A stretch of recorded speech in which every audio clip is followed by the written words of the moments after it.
Ta saga est sur le point de revenir, mais tu ne te rappelles pas des films précédents? Tu as la flemme ou juste pas le temps? Bienvenue sur le récap série film et aujourd'hui c'est Mission Impossible 7 Dead Reckoning. Alors, accroche-toi bien, c'est parti.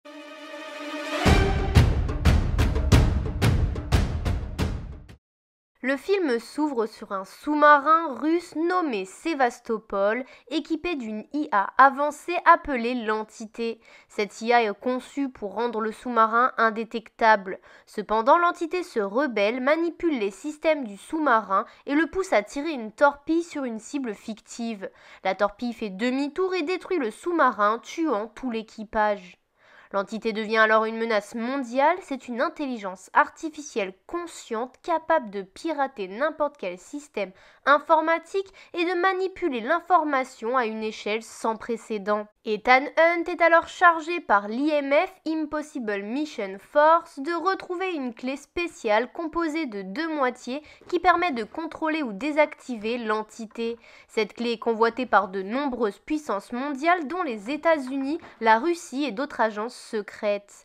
Pour mener à bien cette mission, Ethan retrouve son équipe habituelle, Luther Stickel, expert en technologie, Benji Dunn, spécialiste du piratage, et Ilsa Faust, ex-agent du MI6 et allié d'Ethan. Ethan traque alors la première moitié de la clé à Abu Dhabi où il est confronté à Grace, une voleuse habile engagée pour la récupérer. Après une course-poursuite effrénée dans l'aéroport, Ethan parvient à s'emparer de la moitié de la clé, mais il réalise vite que Grace joue un double jeu.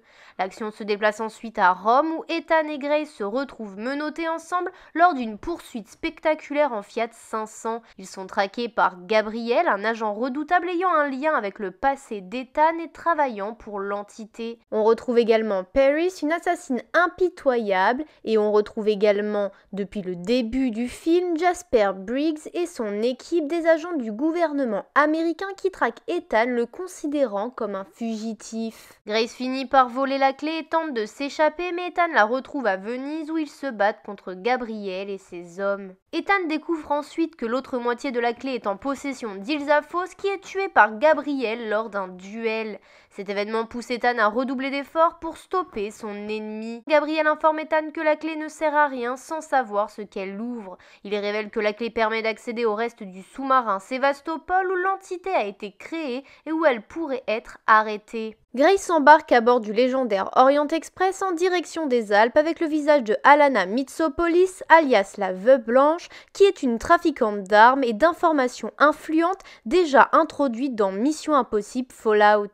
C'est elle qui permet à Gabriel de récupérer la clé. Gabriel, quant à lui, est également à bord du train et tente de remettre la clé aux grandes puissances en échange de son propre pouvoir. Gabriel parvient à apprendre la localisation du sous-marin, tout comme Paris qui se trouve près de lui.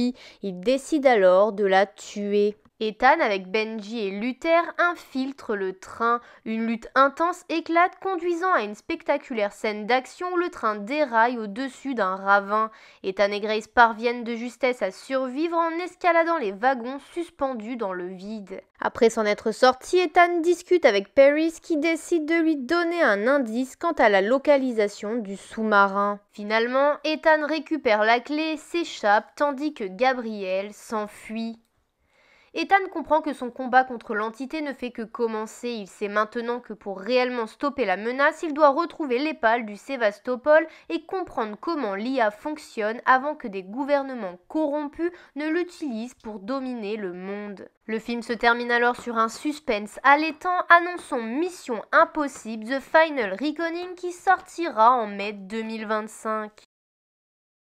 Et voilà, la vidéo est terminée, j'espère que ça t'a plu et aidé. N'hésite pas à lâcher un pouce en l'air ou à t'abonner si le concept te plaît. Rejoins-nous sur Insta et TikTok afin de connaître les prochaines vidéos. En tout cas, on se retrouve une prochaine fois pour une autre vidéo. À plus!